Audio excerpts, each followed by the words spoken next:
Welcome to math universe YouTube channel. आज class रे आमे भग्नांश विषय डिस्कसन करिवा आउ भग्नांश केते प्रकार से विषय जानिबा। भग्नांश होची मैथ रो गोटे बहुत इंपोर्टेंट चैप्टर, तो आकु आमे बेसिक रु पढ़िया स्टार्ट करिवा, फिर टिकी निकी करके सब बुझेबा। आ खाता पेन रखी बसथिबो, जेतेबेले जो क्वेश्चन टा दिया हबो से गुडी को खाता रे निजे लिखी करिवो। एबे चलो स्टार्ट करिवा। भग्नांश जहाँ को इंग्लिश रे फ्रैक्शन कहा जाए। भग्नांश जहाँ को आमे लिखि थांती लव आउ हर आकार रे। लव को आमे ऊपर लिखि थांती और हर को तले लिखि थांती। यह को कहे लव बाय हर। एग्जांपल किछि नबा 1 विभक्त 2 3 विभक्त 4 एई भले भाबरे आमे सब भग्नांश को लिखि परिबा। आ भितर भी आमर 3 प्रकार भग्नांश रोचे है ना। भग्नांश रो श्रेणी विभाग रे से सब पढ़िबा। आमर ऊपर जो अंक गुड़िक रही से गुड़िक लव आ तल जो अंक गुड़िक रही हर, यह मन रखिए। एठी किछि चित्र निया हेची, ताकू किछि पार्ट तार कलरिंग हेची, ताकू आमे किमिति भग्नांश रे लिखिबा से विषय आमे जानिबा। प्रथम चित्र देख, समान 2 भाग रे विभक्त कराइछि, तापर समान 3 भाग रे, तापर समान 4 भाग रे, एमती हेकी विभक्त कराइछि। प्रथम चित्र रे समान 2 भाग रे विभक्त करा है कि गोटे पार्ट कलरिंग हेछि। टोटल केते पार्ट अछि? 2टा पार्ट। ताबिर कलरिंग केते पार्ट? गोटे पार्ट कलरिंग हेछि। तो आमर ताकू लिखि परिबा 1 विभक्त 2। सेकेंड चित्रटी समान 3 भाग रे विभक्त करा हेछि, तळे रहबो 3। तो कलरिंग केते पार्ट हेछि? 1 पार्ट। ताकू आमे लिखिबे 1 विभक्त 3 अंश। तापर थर्ड चित्र रे टोटल 4टा पार्ट अछि, ताबिर गोटे भाग कलरिंग हेछि, ताकू 1/4 लिखि परिबा। सेमती फोर्थ चित्र को 2/4, कारण 2टा पार्ट कलरिंग हेछि, टोटल 4टा पार्ट को। 5 चित्रटा 3/4, 3टा पार्ट कलरिंग हेछि। 6 नंबर चित्रटी 4टा पार्ट कलरिंग हेछि। तो लव हर समान हेले ऊपर तळ कटि जिवो 1 रहबो। एबे आमे पढ़िबा भग्नांश रो श्रेणी विभाग। भग्नांश को केते भाग रे विभक्त करा हेछि ना मन रखिबो 3 भाग रे विभक्त करा हेछि। से गुडी को कोन कोन ना प्रथम भग्नांश होछि प्रकृत भग्नांश, सेकेंड होछि अप्रकृत भग्नांश, थर्ड नंबर होछि मिश्र भग्नांश, जो थिरे गोटे पूर्ण संख्या आ गोटे प्रकृत भग्नांश मिसिकी थिबो। प्रकृत भग्नांश, अप्रकृत भग्नांश, मिश्र भग्नांश आ विषय आमे डिटेल ले पढ़िबा। प्रथमे चलंतु देखिबा कोन ना प्रकृत भग्नांश काहाकू कुआ जाए। प्रथमे आर डेफिनेशन देखिबा, तापरे आकू भलसे बुझिबा। प्रकृत भग्नांश काहाकू कुआ जाए?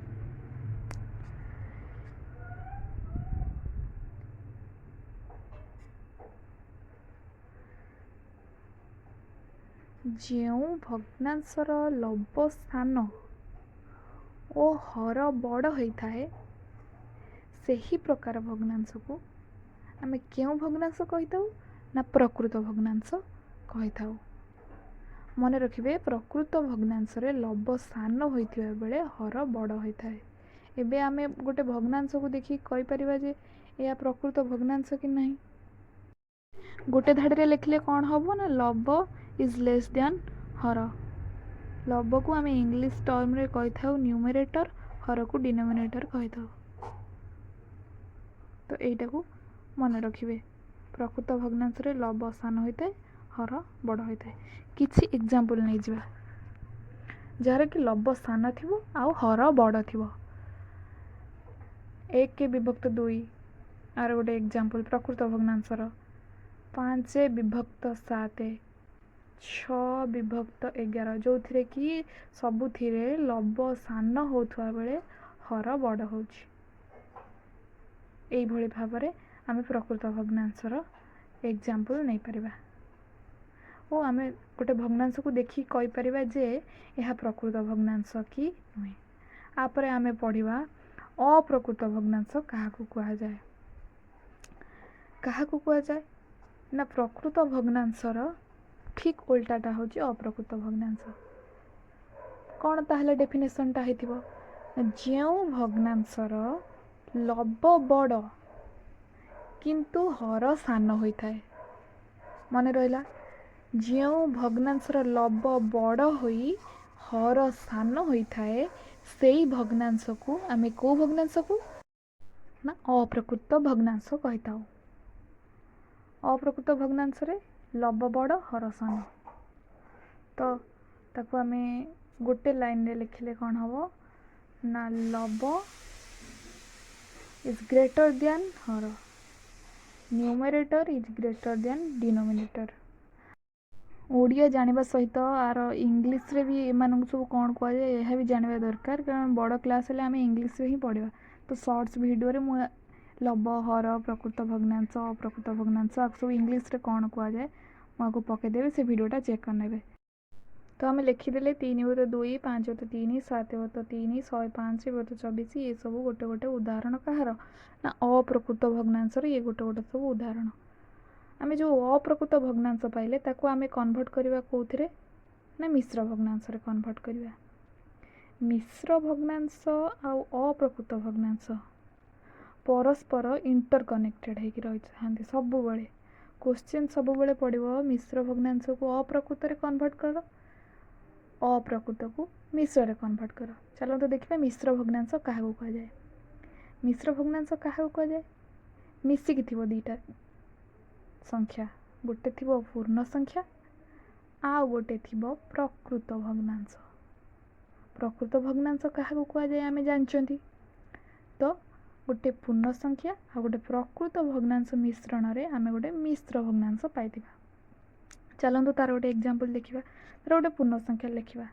ମନେକର ଗୋଟେ ପୂର୍ଣ୍ଣ ସଂଖ୍ୟା 2, ତା ଦେହରେ ଆମେ ମିଶାଇବା ଗୋଟେ ପ୍ରକୃତ ଭଗ୍ନାଂଶ ଯାହାର କି ଲବ ସାନ ହର ବଡ଼ ହେଇଥିବ। 2 + 1/2 ତାକୁ ମିଶାଇଲେ ଆମର ହେବ, ତାକୁ ପଢ଼ିବା 2/1/2 ଯେଉଁଟାକି ହେଉଛି ଆମର ମିଶ୍ର ଭଗ୍ନାଂଶର ଗୋଟେ ଉଦାହରଣ। ସେଭଳି ଆଉ କିଛି ଏକ୍ଜାମ୍ପଲ୍ ନେବା। 3/3/4, 5/2/3 ଏମିତି ସବୁ ଏକ୍ଜାମ୍ପଲ୍ ନେଇପାରିବା ଯେଉଁଥିରେ ଆମର ଗୋଟେ ପୂର୍ଣ୍ଣ ସଂଖ୍ୟା ଥିବ ଆଉ ଗୋଟେ ପ୍ରକୃତ ଭଗ୍ନାଂଶ ଥିବ। ଏବେ ଗୋଟେ ଛୋଟ ଏକ୍ଜାମ୍ପଲ୍ ନେଇକି ଦେଖିବା କେମିତି ମିଶ୍ର ଭଗ୍ନାଂଶକୁ କେଉଁ ଭଗ୍ନାଂଶରେ ନା ଅପ୍ରକୃତ ଭଗ୍ନାଂଶରେ କିପରି ଆମେ କନଭର୍ଟ କରିବା। ତାପରେ ଅପ୍ରକୃତ ଭଗ୍ନାଂଶକୁ କିପରି ମିଶ୍ର ଭଗ୍ନାଂଶରେ କନଭର୍ଟ କରିବା।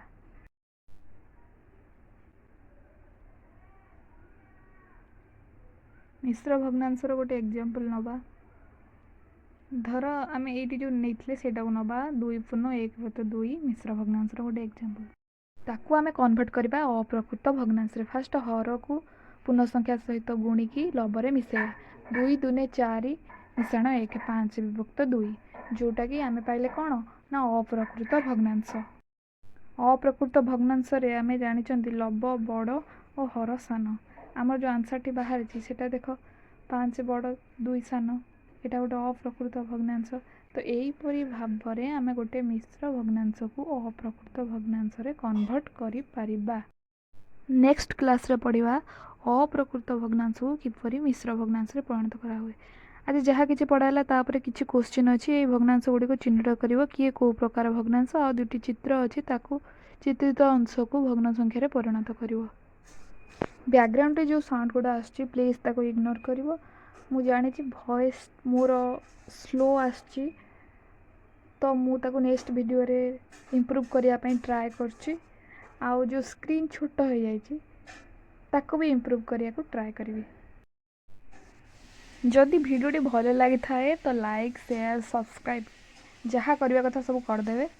ଆଉ ଯାହା ଆଜିର କ୍ଲାସ୍ରେ ପଢ଼ା ହେଲା, ଏଇ 9 ମିନିଟ୍ 10 ମିନିଟ୍ ଭିତରେ ଯାହା ବି ପଢ଼ା ହେଲା ତାକୁ ଘରେ ଯାଇକି, ଘରେ ତ ଥିବେ ନା, ପ୍ରାକ୍ଟିସ୍ ତାକୁ ଟିକେ ଥରେ କରିଦେବେ।